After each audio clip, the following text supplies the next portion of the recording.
Hello, welcome to Bhumi's home kitchen. आज आपण बनवले छान नॉर्थ साईडचे मटर कुलचा.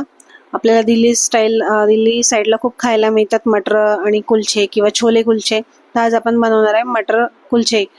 तर मटर कुलचे बनवण्यासाठी सर्वात पहिले आपल्याला मैद्याचा डो तयार करावा लागेल. तर त्यासाठी मी एका काचेच्या बाउलमध्ये छोट्या अर्धा कप पाणी घेतलेलं आहे, अर्धा 1 कप. आणि त्यात 2 टीस्पून मी ड्राय ईस्ट ॲड केलेलं आहे, कारण आपल्याला कुलचे ब्रेडचा प्रकार म्हटलं तर आपल्याला ईस्ट लागेल. तर 10 मिनटं आपण ईस्ट ॲक्टिवेट करायला ठेवतोय. तोपर्यंत आपण तयारी करून घेऊया मटरची. तर मी एक 1-1.5 कप मटर भिजत घातलेले होते. तर ते आपल्याला कुकरला आता लावून घ्यायचे. त्यात अर्धा 2-3 कप आपल्याला पाणी घालायचं आणि 1-1.5 चमचा आपल्याला मीठ घालून आपण हे मटर आपण कुकरला लावून घेऊया. 5 ते 6 शिट्ट्या होऊ द्यायच्या आपल्याला छान, कारण मटर शिजायला थोडा बराच वेळ लागतो. आणि थोडंसं आणखीन 5 मिनटं आपण स्लो फ्लेमवर पण मटर शिजवून घेऊया. आता आपल्याला बनवायचा आहे मैद्याचा डो पूर्ण तयार करायचा आहे. तर मैदासाठी आपण घेणार आहे 2 कप मी मैदा घेतलेला आहे. त्यात 2 ते 3 चमचे आपलं नॉर्मल दही घातलेलं आहे. आंबट नको, नॉर्मल दही चालेल. तर आपण 2 ते 3 चमचे दही घातलेलं आहे. आता थोडं आपण बघूया की आपलं ईस्ट ॲक्टिवेट झालंय की नाही. आपलं ईस्ट बघूया की ऑलमोस्ट ॲक्टिवेट पूर्ण झालंय छान. त्याच्यावर बबल्स पण आलेले दिसत आहेत. तर हे आपल्याला जेवढं लागेल तेवढं आपण तसं आपण आट्यामध्ये त्या आपल्या गोळ्यामध्ये ईस्ट आपण हळूहळू प्रमाणात टाकूया, किंवा पूर्ण टाकलं तरी चालेल, कारण 2 याला. आणि आपल्याला तसंही हा डो थोडासा स्ट्रेची बनवायचाच आहे. तर आपल्याला एवढं ईस्टचं पाणी लागेलच ऑलमोस्ट. तर हळूहळू करून आपण ते सगळं पाणी याच्यामध्ये टाकूया. आणि थोडं मीठ घालते, जास्त मीठ नाही घालायचं, हलकंसं मीठ घालायचं कुलच्यासाठी, कारण आपल्याला एक हलकीशी चव छान येईल मीठ घातल्याने. तर आता आपण हा डो छानपणे मळून घेऊया. जितका छान स्ट्रेची आपला डो बनेल तितकंच आपले कुलचे सॉफ्ट आणि छान थोडे स्पंजी छान बनतील, जसे आपले मार्केटमध्ये मिळतात तशाच टाईपमध्ये. तर आपल्याला आता डो जितका छान मळता येईल आणि एकदम बऱ्याच वेळ आपल्याला 10 ते 15 मिनटं आपल्याला तो मळून घ्यायचा आहे. जितका स्ट्रेच करता येतील तेवढा तुम्हाला मी दाखवते. आणि डो कोणताही डो असो त्याच्या आधी थोडं हाताला तेल लावून घ्यावं लागतं. मी विसरले, तर माझ्या हाताला पूर्ण डोचं एकदम आटा पूर्ण चिपकलेला आहे. आता तुम्हाला दिसत असेल की जितकं छान तो स्ट्रेच होईल किंवा जेवढा तो फ्लफी म्हणजे जितका नरम आणि हे राहील, स्ट्रेची राहील, तेवढा आपला कुलचा छान बनेल. आता आपण हे डोला जितकं मळता येईल तेवढं छान मळून घेऊया. आणि हा डो आपल्याला कमीत कमी 1 ते 1.5 तास किंवा 2 तास आपल्याला रेस्ट द्यावा लागेल त्याला छान फुगण्यासाठी, कारण आपण ईस्टचा वापर केलाय. तर तो जेवढा डो आहे त्याचा डबल डो आरामात बनेल. तसं आपण आता याला जितकं आपण त्याला मळू तसा तो आपल्या हाताला लागणार नाही, तेवढा तो सुटत जाईल. आणि तुम्हाला असं वाटत असेल की बघ थोडा जास्तच होतंय, तो थोडासा हलकासा मैदा लावून तो तुम्ही पूर्ण सोडवू शकता. आता जितकं आपल्याला असं वाटतंय, थोडं तेल पण लावलं तरी चालेल. मी आता थोडंसं कणिक घेतली होती, हाताला मैदा घेतला आणि थोडंसं तो सोडवला.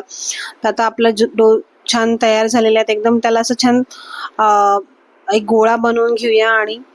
आणि काचेच्या बाउलमध्ये आपण त्याला थोडं खालती तेल लावून घ्यायचं आणि मग वरतून त्याला झाकून द्यायचं. तुम्ही ताटलीने झाकू शकता, मी पेपरने त्याला पूर्ण रॅप करते आहे.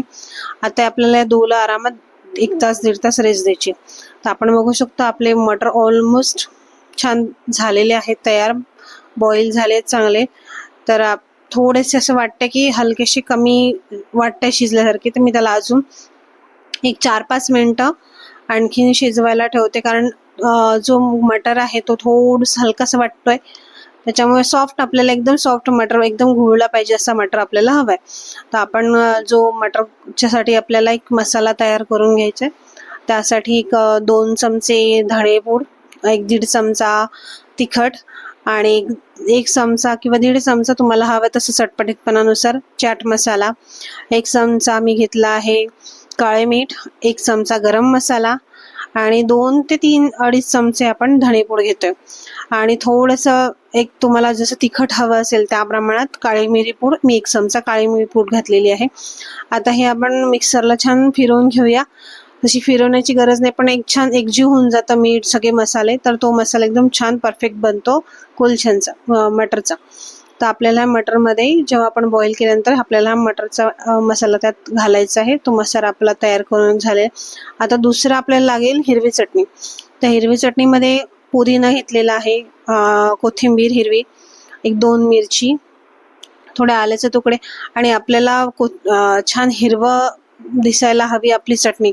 तर त्यात 2 ते 3 तुम्ही बर्फाचे तुकडे घालू शकता, कारण त्यांनी एक छान रंग आपल्याला उठून येतो. बर्फाने मेंटेन राहतो हिरवा कलर बर्फ टाकला की. तो आता आपण हे पण हिरवी चटणी मिक्सरला लावून घेऊया. आणि तुम्हाला दिसत असेल की आपली चटणी एकदम छान हिरवीगार दिसते, काळी पडलेली नाही. तर ऑलमोस्ट टाइम ही काळी चटणी पडते पुदिन्याची. तर आता आपली चटणी पण तयार झालेली आहे आणि तुम्ही बघू शकता आपला डो पण छान तयार झालेला आहे, 1-1.5 तास झालेला आहे. तर आता तुम्हाला दिसत येईल ऑलमोस्ट तो डो आपला छान डबल झालेला आहे कुलछांचा. आता हा डो बाहेर काढून घेऊया, थोडंसं हलकासा त्याला मळून घेऊया 2 मिनिटं. आणि त्याचे छोटे छोटे छान तुम्हाला जेवढा छोटा मोठा कुलछा हवा असेल तर त्या प्रमाणात आपण छोटे छोटे त्याचे गोळे तयार करून घेऊया. 2 वाटीमध्ये 6 ते 7 कुलछे आरामात बनतात. तर पहिले हाताने थोडंसं थापून घ्यायचं त्या गोळ्याला, असं ओव्हल शेपमध्ये किंवा असं लांबच राहतात कुलछे, गोल पण असतात, पण मी लांब बनवते. तसे आपल्याला एक एक करून सगळे कुलछे आपण एक एक करून लाटून घेऊया. जसे आपल्याला हवे असेल तुम्ही गोल पण लाटू शकता किंवा लांब पण. असे लांबच छान वाटतात, जसे स्ट्रीटमध्ये मिळतात, स्ट्रीट स्टाईलमध्ये शिमल्याला मिळतात. नॉर्थ साईडला बऱ्याच ठिकाणी कुलछा मटर किंवा छोले फेमस असतं. तर आता आपण हे भाजून घेऊया कुलछे. थोडेसे बबल्स आले, जशी आपली फुलका आपण शेकतो तसंच आपल्याला ही पोळी हे शेकायचं आहे ब्रेड. तर आता आपला एका साईडने झालाय, दुसऱ्या साईडने आपण त्याला शेकतोय आणि कपड्याच्या साहाय्याने छान शेकायचा, छान तो फुलून येईल. आता आपण त्याला पुन्हा एकदा असं पलटून घेऊया आणि मग तो जशी आपली फुलका पोळी शेकतो आपल्याला तसं दाबून दाबून आपल्याला त्याला पूर्ण साईडने छान फुलवून घ्यायचंय. तुम्हाला बघू शकता की छान फुलतोय आपला कुलछा. आता आपल्याला असेच सगळे एक एक करून आपल्याला सगळे कुलछे लाटून घेतलेले आहे आणि ते कुलछे लाटल्यानंतर छान एका कपड्यामध्ये ठेवायचे, मऊसर कपड्यामध्ये, कारण ते नरमच राहायला हवे, नाहीतर ते वातड होऊन जातील आणि आपले कुलछे छान बनणार नाही. सो आता आपला कुलछे तयार झालेले आहे. हाफ डन करून ठेवायचे सगळे कुलछे. तर आपले हाफ डन कुलछे आपण नंतर त्याला बटरवर आपण फ्राय करूया किंवा शेकून घेऊया. तर आता आपला जो मटर होता तो आपला छान तयार झाला होता. मी तो बाउलमध्ये काढून घेतला आहे काचेच्या आणि त्यात घातलाय थोडा बारीक चिरलेला कांदा, 1 टोमॅटो आणि कोथिंबीर. आणि आपण जो कुलछेचा मटरसाठी जो आपण मसाला तयार केला होता तो 3 चमचे मसाला घातलेला आहे आणि 2 चमचे मी हिरवी चटणी घालते. तर आपल्याला हे मिश्रण छान एकत्र जीव करायचा आहे. त्यामध्ये पूर्ण छान मसाले उतरले की तो आपला आपण जो मटरचं ते बनवतो आहे एक छान मिश्रण, ते आपलं छान तयार होतं. थोडं आपण आणखीन मीठ घालून घेऊया, थोडं मीठ लागतं. आणि कसं चटपटीत फ्लेवर येण्यासाठी आपल्याला ऑब्व्हियसली आपण थोडी ग्रीन चटणी घातली आहे, थोडी आपण चिंचेची पण चटणी घालतो आहे. जर तुम्हाला याच्यापेक्षा थोडा आणखीन चटपटीतपणा हवा असेल, मला थोडं आवडतं चटपटीत, तर मग थोडं लिंबू पिळायचं, अर्धा लिंबू पूर्ण पिळून घ्यायचं. एकदम छान चटपटीत फ्लेवर होतो. आणि आता हे आपले मटरचं सारण छान तयार झालेलं आहे कुलछ्यासोबत.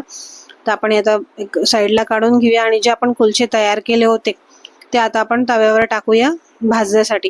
आपल्याला हे डबल भाजायचे आहेत. एकदा सिंगल आपण हाफ डन केले होते, आता हे आपल्याला पूर्ण छान भाजायचे आहे. जर तुम्हाला व्हिडिओ आवडत असेल तर प्लीज त्याला लाईक करा आणि असंच प्रोत्साहन देत राहा. तर आता आपण हे जे आहे आपले कुलछे त्याच्यावर थोडी कोथिंबीर घालते आणि जो आपला मसाला होता जो आपण तयार केला होता याच्यासाठी मटरसाठी, तो पण थोडा घालायचा आणि छान आपले कुलछे आहे ते आलटून पालटून दोन्ही साईडने छान क्रिस्पी भाजून घ्यायचे, तरच ते छान लागतील खायला. नाही तर अदरवाईज थोडे, आणि प्रत्येक साईडने दाबून दाबून आपण जर कुलछे भाजले तर छान फुगतात पण आणि छान क्रिस्पी पण होतात. कच्चा राहायला नको कुलछा आपला. तुम्ही बघू शकता की छान आपला कुलछे छान फुगतात पण आहे. डबल शेकण्यात आपण करतो तर छान ते ब्राऊन झालेले आहे. असेच कुलछे आपल्याला ब्राऊन व्हायला हवे. तर तुम्हाला दिसत असेल. आता आपण हे थोडे डिशमध्ये काढून घेऊया दोन्ही कुलछे आणि मटर. तर तो बघूया की छान एकदम चटपटीत लागतात आणि थोडं त्याच्यासोबत कांदा सर्व केलेला आहे. तुम्हाला बघून दाखवते की छान नरम आपले कुलचे तयार